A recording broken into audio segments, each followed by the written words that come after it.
안녕하세요. 디지털 듣기평가 김하솔입니다. 이번 시간에는 실시간 쌍방향 화상회의 프로그램인 줌을 알아보겠습니다.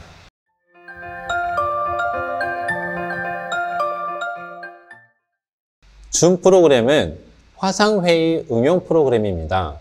줌은 무료 버전으로도 많은 참가자가 있는 회의실을 개설할 수 있습니다. 줌 접속에 필요한 준비 물품들이 있습니다. 노트북, 데스크탑, 그리고 웹캠, 마이크, 스피커, 핸드폰, 태블릿이 있는데요. 이 중에서 가장 최적화된 것은 노트북이라고 할 수 있습니다. 왜냐하면 카메라와 스피커가 내장되어 있기 때문에 별도의 물품을 설치하지 않아도 되기 때문입니다.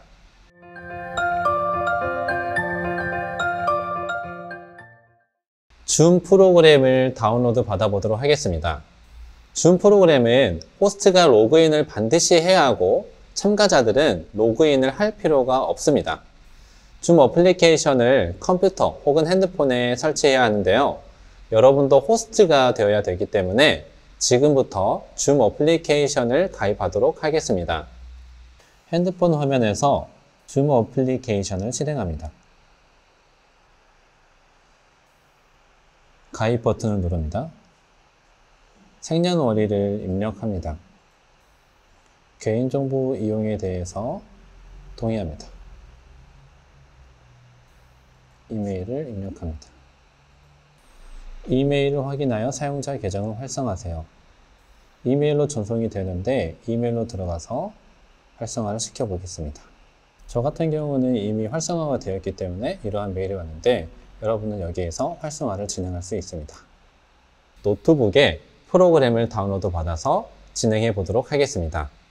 네이버 검색창에 줌 클라이언트 라고 검색합니다. 다운로드 센터가 나오는데요. 다운로드 센터를 클릭합니다. 회의용 줌 클라이언트가 있고 다운로드 버튼이 있는데 다운로드 버튼을 누르면 되겠습니다. 그리고 프로그램을 설치합니다. 회의 참가, 로그인 버튼이 있습니다. 로그인을 하도록 하겠습니다.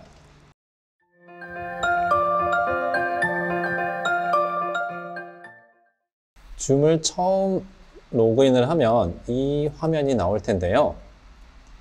4가지 메인 메뉴가 있습니다. 새 회의, 참가, 예약, 화면 공유. 새 회의는 회의를 만들 때 사용합니다. 비디오 시작 부분은 이 부분을 체크하지 않으면 처음 시작할 때 비디오가 꺼진 상태에서 진행을 합니다. 여기서 내 개인 회의 아이디 사용이 나와 있는데요. 이 말은 여러분의 개인 회의실을 사용하겠다는 것입니다. 여러분 개인 회의실을 사용하게 되면 다른 사람들과 다시 회의를 진행을 할 때 같은 회의 아이디를 사용할 수 있어서 다시 링크를 보내지 않아도 해당하는 참가자들이 예전에 보낸 링크를 통해서 접속을 할 수가 있습니다. 정기적인 회의를 진행할 때 사용하면 굉장히 유용합니다. 다음 밑으로 내려가면 아이디 복사가 있는데 자신의 회의방 주소라고 생각하면 되겠습니다. 초대 복사는 지금 회의방의 링크를 복사하는 것입니다. PMI 설정 부분이 있는데요. 이 부분을 잠깐 보도록 하겠습니다. 여기에서 중요한 부분은 일반적으로 암호가 굉장히 어렵게 설정이 되어 있습니다. 들어오려고 하는 참가자들이 비밀번호를 쓸 때 어려움이 있어서 저는 간략하게 설정해서 진행하고 있습니다. 밑에 몇 가지 옵션이 있는데요. 호스트의 비디오를 켜고 끄고, 참가자가 비디오를 켜고 끄고 하는 부분을 설정할 수 있습니다. 고급 옵션이 나와 있는데 이 중에서 중요한 부분은 로컬 컴퓨터의 회의 기록이라는 게 있습니다. 회의가 진행이 되면 자동으로 컴퓨터에 회의 내용이 화상으로 기록됩니다. 참가 메뉴는 아이디 비밀번호를 통해서 참가하는 방식입니다. 지금은 제가 회의방을 개설하지 않았기 때문에 입력을 할 수가 없습니다. 예약은 특정한 시간대에 회의를 할 수 있도록 미리 예약하는 방법입니다. 회의 예약 창입니다. 주제를 입력합니다. 온라인 화상회의. 시작 시간을 입력하고요. 그리고 끝나는 시간을 입력합니다. 기본 요금제에서는 40분까지만 되어 있는데요. 그렇다 하더라도 방이 종료가 되기 전에 다른 참가자가 회의방을 개설하면 이어서 진행할 수 있습니다. 되풀이 회의 같은 경우는 계속 반복되는 회의일 경우에 설정하면 되겠습니다. 회의 아이디, 자동으로 생성, 개인 회의가 있는데 자동으로 생성 버튼을 클릭하게 되면 항상 회의 번호가 바뀌게 됩니다. 개인 회의를 클릭하게 되면 같은 회의 아이디가 설정이 되어서 다른 참가자들이 같은 링크로 계속 들어올 수가 있습니다. 대기실을 체크하게 되면 호스트가 승인한 사용자만 회의에 참가할 수 있습니다. 밑에 비디오 기능은 아까 설명한 부분과 같고요. 고급 옵션도 마찬가지입니다. 이렇게 저장을 하면 클립보드에 복사가 되는데요. 참가자들에게 링크를 보내면 참가자들이 이걸 보고 들어올 수가 있습니다. 예약을 했더니 오른쪽 화면에 지금 예약 상황이 나와 있는데요. 온라인 화상회의, 시간, 언제 시작하는지가 나와 있습니다. 그러면 이제 회의실을 입장해 보도록 하겠습니다. 개인 회의방을 사용하게 되면 조금 전에 안내한 대로 링크가 고정되어 있습니다. 새 회의방을 클릭하겠습니다. 네, 지금 3명의 참가자가 대기실에 있습니다. 제가 수락하지 않으면 대기 장소에서 계속 대기를 하는데요. 이제 모두 수락 버튼을 눌러서 참가를 시키도록 하겠습니다. 제 화면에 보면은 컴퓨터 오디오로 참가가 있는데 일반적으로는 이렇게 눌러서 말을 해야 하지만 제가 지금 다른 핸드폰 그리고 탭을 가지고 같이 시연을 하고 있어서 이렇게 되면 소리에 하울링이 생기기 때문에 이거를 하지 않도록 하겠습니다. 첫 화면입니다. 오른쪽 상단에 보면 보기 메뉴가 있는데요. 자, 발표자 버튼 눌러보겠습니다. 발표자 버튼을 누르면 말하는 사람이 화면이 확대가 됩니다. 다음 갤러리 모드입니다. 일반적으로 갤러리 모드를 가장 많이 사용하는데요. 참가자들 모두 한 번에 볼 수가 있습니다. 제가 노트북이나 데스크탑을 추천드리는 가장 큰 이유 중에 하나인데 핸드폰으로 사용하게 되면 한 화면에 4명까지밖에 볼 수가 없습니다.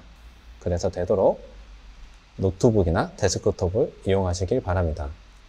몰입형은 증강현실을 이용한 건데요. 한번 보여드리도록 하겠습니다. 자동으로 크로마키가 되어서 뒷배경이 날아가고 여러분의 모습만 회의실에 나타나게 됩니다. 다른 기능 살펴보겠습니다. 오디오 연결입니다. 오디오 설정을 통해서 스피커를 테스트할 수 있고 마이크를 테스트할 수 있습니다. 그 다음 비디오 화면입니다. 우선 카메라를 선택을 합니다. 저는 현재 웹캠으로 선택이 되어 있습니다. 다음 가상 배경 선택을 누릅니다. 화상회의의 장점은 어디에서건 정해진 시간에 참여할 수 있다는 점이지만 때론 개인정보가 지나치게 노출된다는 단점이 생기기도 합니다. 이걸 보완하기 위해서 배경 및 필터를 활용하면 효과적으로 개인정보를 보호할 수 있습니다. 흐리기 버튼을 누르면 내 주변 배경을 흐릿하게 만들어줍니다. 그리고 비디오 필터 기능은 여러분들이 사용하기에 재미있는 기능들이 있는데요. 제가 몇 가지 시연을 해보도록 하겠습니다. 선글라스를 쓰고요. 눈썹도 할 수 있고 수염까지도 넣을 수가 있습니다. 화면이 어두운 느낌이 있는데 저조도 환경에 맞게 조정 기능을 활용하면 화면을 밝게 만들 수가 있습니다. 다음 보안 기능입니다. 보안 기능에서는 중요한 부분은 여러분 대기실을 사용하는지 사용하지 않는지 기능을 체크할 수가 있습니다. 대기실을 사용하지 않으면 참가자들이 호스트의 승인이 없어도 바로 참가할 수가 있습니다. 다음은 참가자에게 허용하는 부분들인데요. 화면 공유를 할 수 있게 하던가 채팅, 이름 바꾸기, 음성어, 비디오 시작 부분들을 제어할 수가 있습니다. 다음 참가자 메뉴입니다. 참가자 메뉴를 누르면 참가자 리스트를 확인할 수가 있습니다. 참가자 이름의 커서를 가져다 대면 여러 가지 메뉴들이 뜨는데요. 여기에서 중요한 메뉴가 하나 있는데요. 호스트 권한을 넘겨주는 것입니다. 하지만 호스트가 자신의 권한을 넘겨주었더라도 다시 호스트 권한을 돌려받을 수가 있습니다. 여기 초대라는 메뉴가 있는데요. 초대 메뉴를 누르면 초대 복사 기능을 눌러서 다른 참가자들에게 회의방에 들어올 수 있도록 안내할 수 있습니다. 그리고 호스트의 권한으로 모든 참가자들의 소리를 줄이는 모두 음소거 기능이 있습니다. 그리고 하단에 보면 채팅창이 나와 있는데 호스트가 특별한 참가자에게, 다시 말하면 특정한 참가자에게 메시지를 보내고 싶을 때는 수신자를 선택해서 진행할 수 있습니다. DM이라고 표시가 됩니다. 그리고 이 채팅창에서 파일을 보낼 수도 있고요. 이모티콘을 사용할 수도 있습니다. 그리고 참가자가 채팅을 누구와 할 수 있는지도 권한 설정을 진행할 수가 있습니다. 기록 버튼을 누르면 왼쪽 상단에 기록 중이라는 표시와 함께 기록이 시작됩니다. 그리고 이 사실은 모든 참가자들이 알 수 있게 왼쪽 상단에 모두 표시가 됩니다. 반응 버튼을 누르면 이렇게 화면상에 내가 누른 반응들이 표시가 됩니다. 발표를 시킬 때 손들기 버튼을 이용하라고 안내를 합니다. 손들기 버튼을 누르면 이렇게 손이 화면에 나옵니다. 여기서 특이한 점은 다른 반응들은 시간이 지나면 자동으로 사라지지만 손 내리기 버튼을 누르지 않는 이상 손을 올린 이후로 화면에 계속 손이 남아 있습니다. 그리고 손들기 표시에 따라서 화면의 위치가 바뀌어서 누가 먼저 손을 들었는지 순서를 파악할 수도 있습니다. 회의 호스트가 참가자들에게 발표 권한을 줄 때 이런 방식을 활용하면 효과적이겠죠?